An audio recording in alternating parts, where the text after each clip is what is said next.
환난을 당하지 않는다고 장담하는 자들이라는 그런 제목의 말씀이 되겠습니다. 우리는 살면서 자주 이런 질문을 스스로 던집니다. 왜 하나님은 선한 사람들은 고통을 당하게 하시고 악한 사람들은 저토록 떵떵거리며 잘 살도록 내버려 두시는가? 세상에는 피눈물을 흘리며 하루하루를 버텨내는 사람들이 수없이 많습니다. 교인들 중에도 그런 분들이 상당히 많지요. 경제적 빈곤과 질병 혹은 사회의 부조리 속에서도 온갖 환난을 온몸으로 겪어내는 그런 자들이 많습니다.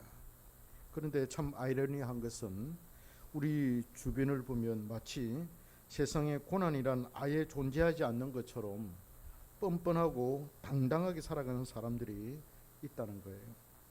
자신들은 결코 고난을 겪지 않을 것이며 가난을 겪지 않을 것이며 사회적 고통을 당하지 않을 것이라고 장담하는 자들이 많이 있다는 겁니다.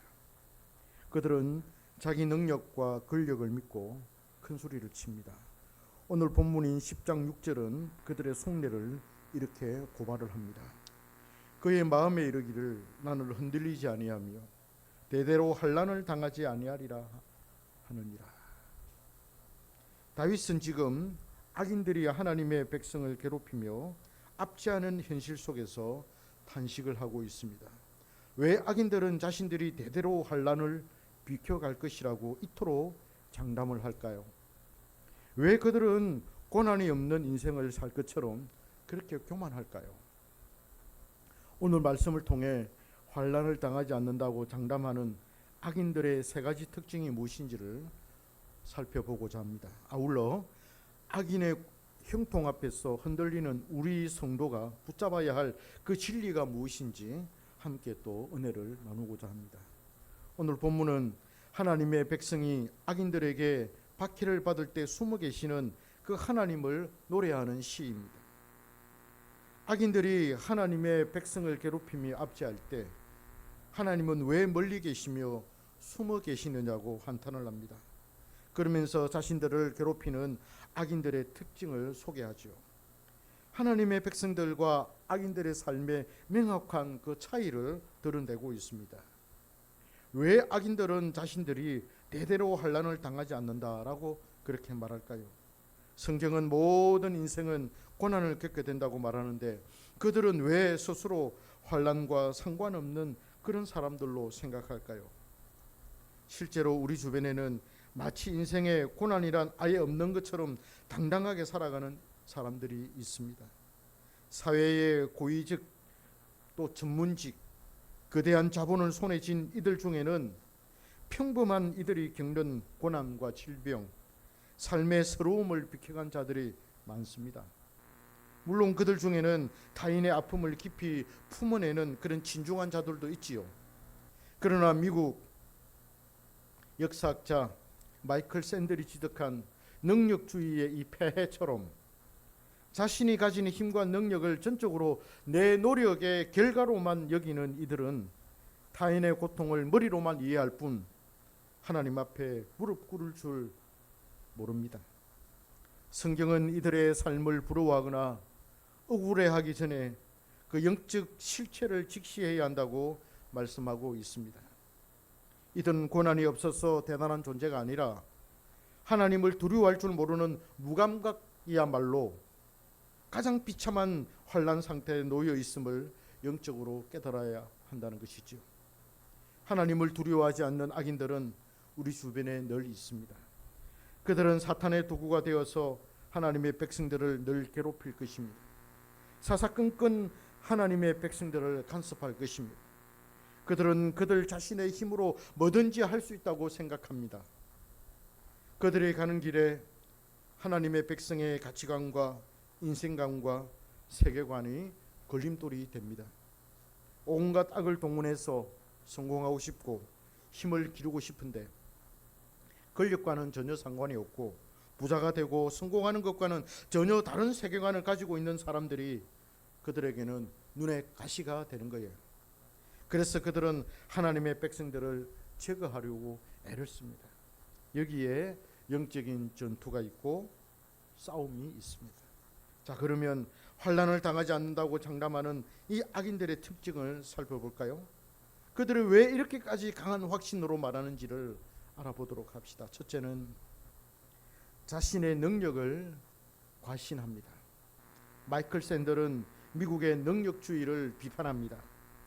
자신이 가진 능력이 자신의 의지와는 상관이 없이 자신에게 주어지는 것으로서 사람마다 그 능력이 다르다는 것을 강조합니다. 그러면서 그는 그 능력으로 자신의 이익을 위해서 살고 자신의 가족과 나라만을 위해 사용한다고 그렇게 비판을 합니다. 그 능력의 공정성을 살리면 얼마나 좋겠습니까? 자신의 능력으로 다른 사람들을 잘 살게 한다면 얼마나 좋겠습니까? 그러나 능력이 많은 사람들은 그렇지 않다는 것이 바로 이 마이클 샌들의 비판입니다. 자신의 능력을 믿고서 자신보다 못한 사람들을 깔보거나 멸시한다면 그는 분명한 악한 사람입니다. 그렇지 않겠습니까? 그는 사탄의 도구가 되어서 가난한 사람들을 괴롭힐 수 있고 특별히 하나님의 백성들을 괴롭힐 가능성이 매우 큽니다. 그들은 자신에게 주어진 능력이 우연히 자신에게 왔거나 자신의 우수한 혈통을 통해서 왔다고 생각을 합니다. 그래서 그들은 자신이 나온 대학을 자랑하고 자신이 다니는 직장을 의시되며 노래합니다. 그들은 진실된 그리스도인들을 경멸하죠. 자신이 능력이 없어서 신의 능력에 의지한다고 비꼽니다. 못났기 때문에, 힘이 없기 때문에 교회 가서 기도하며 하나님을 의지한다고 그렇게 비꼬아댑니다.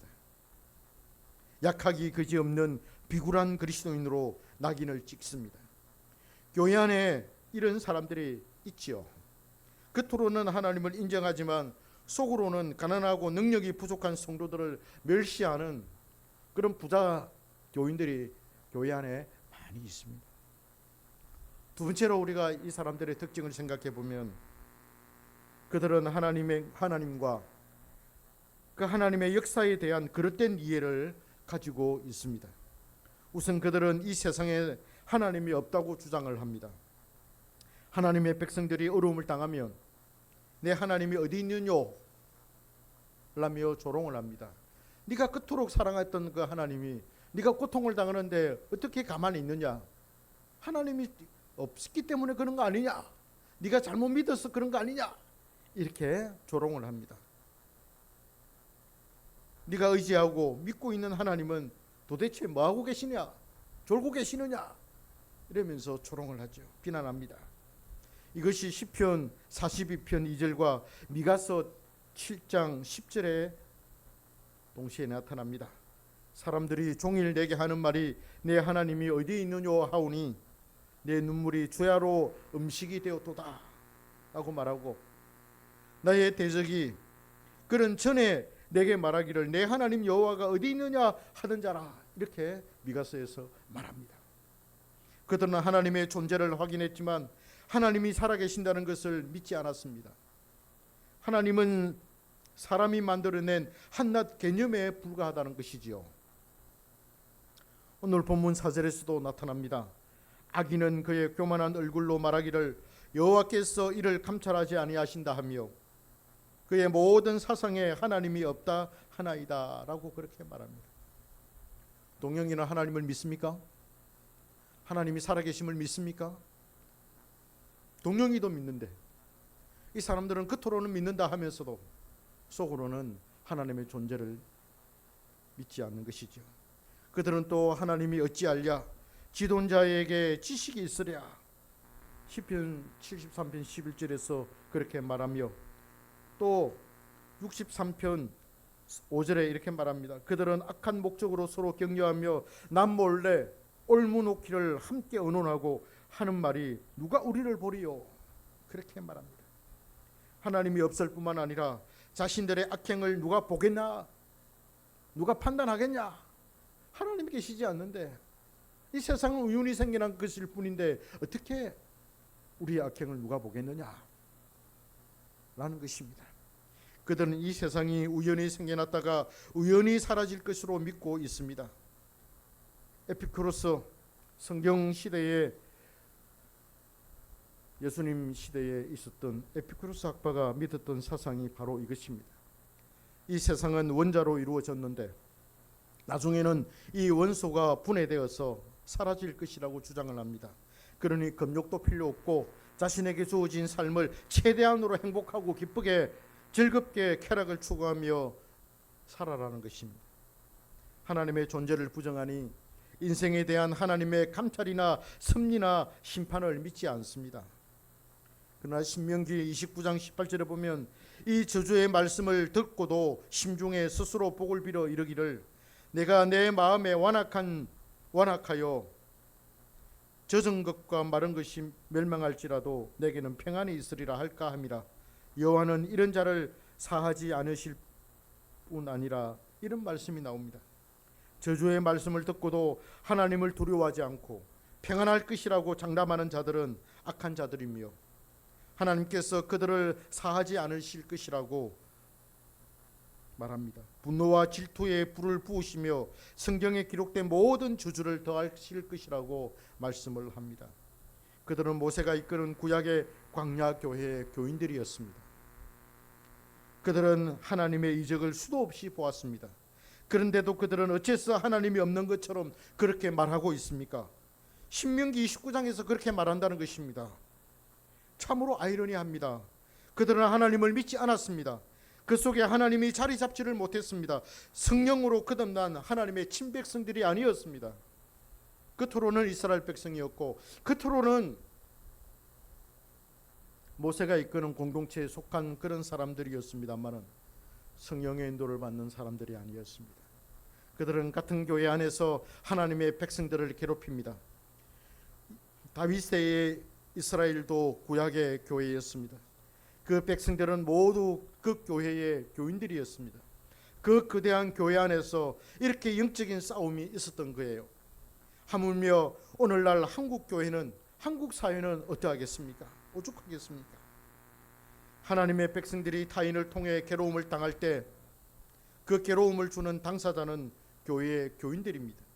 하나님을 알고 있든지, 전에는 교회를 다녔지만 지금은 안 다니고 있든지, 교회의 장로가 직장의 상사이든지 그들이 하나님의 백성들을 괴롭힌다는 거예요. 그들은 역사에 대해서도 그릇된 인식을 가지고 있습니다. 하나님의 존재를 부정하니 사고방식도 다릅니다. 그들은 하나님의 권위, 윗사람에 대한 권위, 아버지와 스승에 대한 권위를 소중하게 여기지 않습니다. 이성의 평준화, 모든 사건과 사물에 대한 해체를 시도합니다. 절대적 진리가 없고 절대적 권위를 인정하지 않기 때문에 자신의 생각이나 사고체계가 곧 신의 반열에 오르게 됩니다. 이러한 시각으로 역사를 이해할 때 역사를 통해 얻을 수 있는 교훈이 그들에게는 지극히 제한되어 있습니다. 전염병이나 전쟁을 통해 얻는 교훈이나 자연재해를 통한 하나님의 음성을 그들은 들을 수가 없습니다. 그들의 사고체계와 하나님의 백성의 사고체계는 전혀 다르죠. 하나님의 백성은 이 모든 것이 하나님의 섭리에 의해 일어났다고 믿기 때문에 두렵고 떨림으로 구원을 이루어가지만, 악인들은 세상의 종말을 초래할 정도로 세상 질서를 파괴합니다. 역사의 주관자이신 하나님을 부정하는 자들은 세상의 질서도 제멋대로 재단합니다. 과거 히틀러가 독일의 입법부를 장악하고 법의 이름으로 온갖 악행을 합법화했던 것처럼 악인들은 자신들의 힘과 권력만 있으면 죄를 덮을 수 있다고 장담합니다. 호언장담합니다. 현대의 무자비한 전쟁을 일으키는 권력자들 역시 힘의 논리로 역사를 쥐락펴락할 수 있다고 믿고 있습니다. 그러나 성경은 이 모든 광란의 배후에서 역사를 섭리하시는 하나님의 어미로운 감찰을 증언하고 있습니다. 하나님께서 지켜보고 계신다는 것입니다. 감찰하고 계신다는 것입니다. 악인들은 자신들의 힘으로 법망을 피하고 역사를 움직인다고 자부하지만 그것은 썩은 동아줄을 붙잡고 있는 것과 같습니다. 세상 권력의 오만함은 결국 하나님의 심판대 앞에서 바람에 나는 곁과 같이 흔적도 없이 사라질 것입니다. 세상의 거대한 권력이 교만하게 소리칠 때 우리는 그 이면에 가려진 하나님 없는 영혼의 비참함을 볼 수 있어야 합니다. 세 번째, 악인들의 특징은 그들은 자신들에게 힘이 있기 때문에 죄를 지어도 자신들의 죄가 드러나지 않는다고 장담합니다. 시편 36편 2절에서 4절에 악인들은 말합니다. 그가 스스로 자랑하기를 자기의 죄악은 드러나지 아니하고 미워함을 받지도 아니하리라 하미로다. 그의 입에서 나오는 말은 죄악과 속임이라. 그는 그의 침상에서 죄악을 꾀하며 스스로 악한 길에 서고 악을 거절하지 아니하는도다. 시편 73편에서는 악인들에 대해서 아주 구체적으로 소개합니다.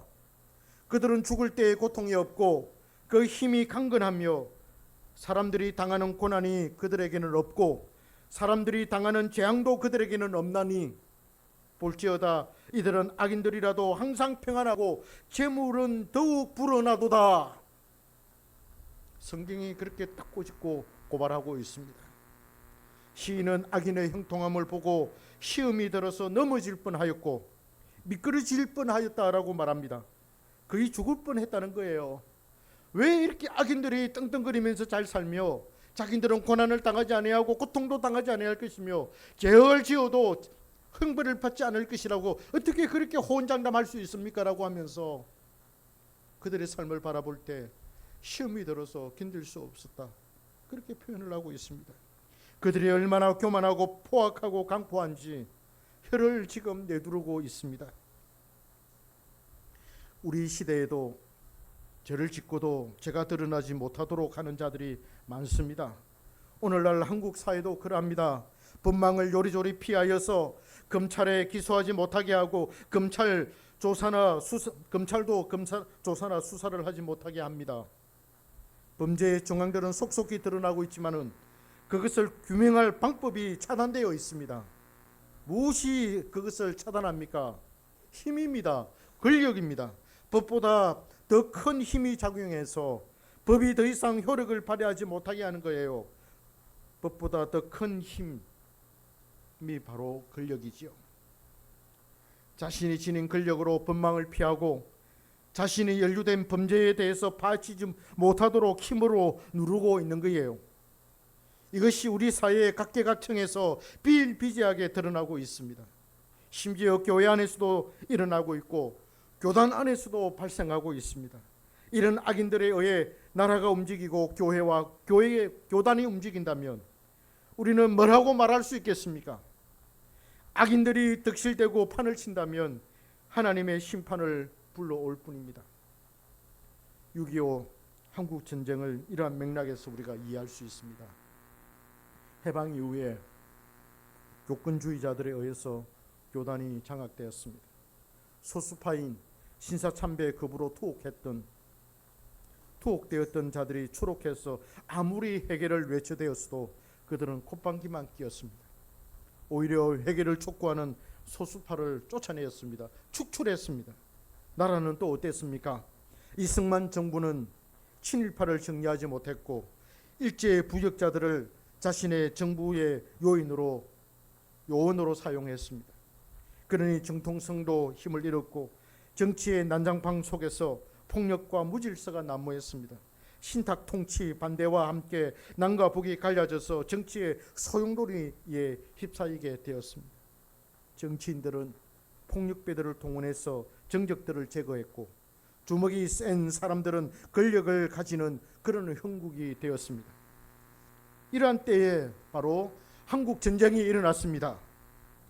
악인들이 설치될 때 하나님은 그들의 악행을 멈추게 하셨던 것이지요. 한국은 전쟁으로 인해 엄청난 고통을 겪었습니다. 반대로 이로 인해서 한국은 성숙한 국민과 국가가 되었고 교회가 정화되었고 거룩하게 되었습니다. 그렇게 되니 산업화를 통해서 엄청난 경제적인 복을 받게 되었습니다.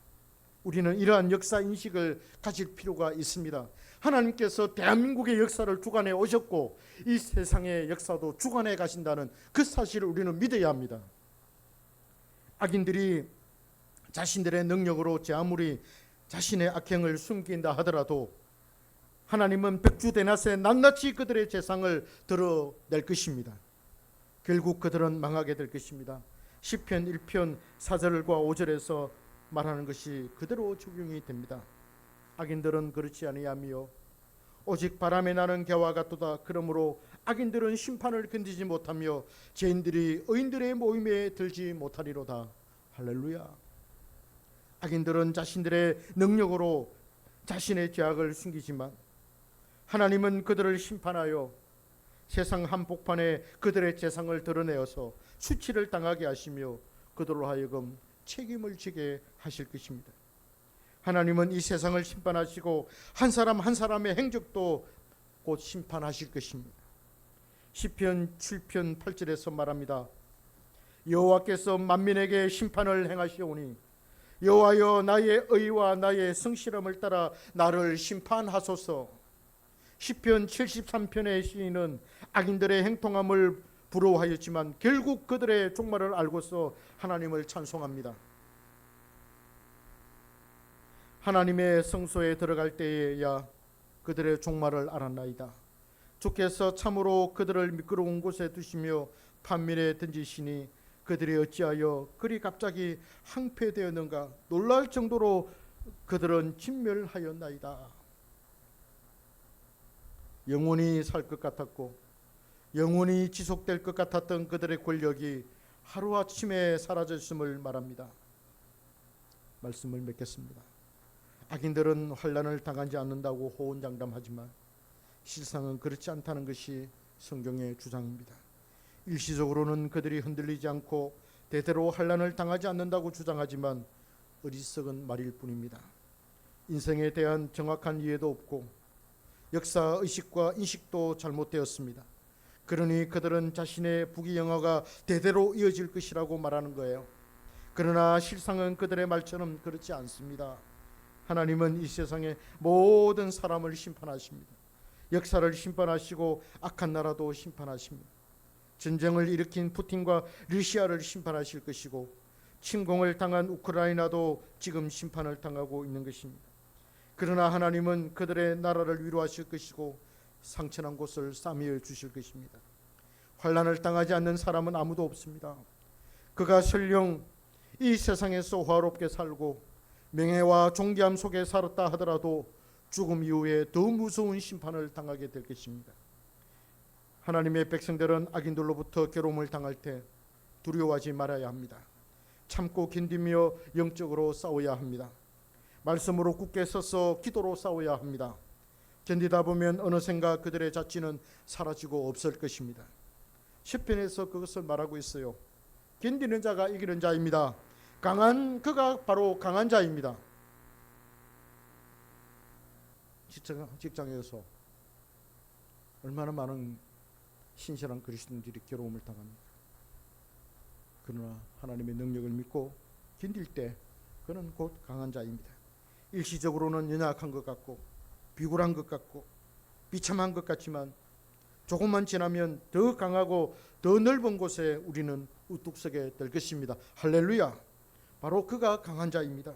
일시적으로 승리하는 것 같은 악인들의 장담은 헛것이며 오직 하나님을 경외하며 끝까지 견디는 성도가 바로 최후의 승리자입니다. 할렐루야. 우리가 바로 그런 승리자라는 것입니다. 하나님을 찬송합시다. 기도하겠습니다.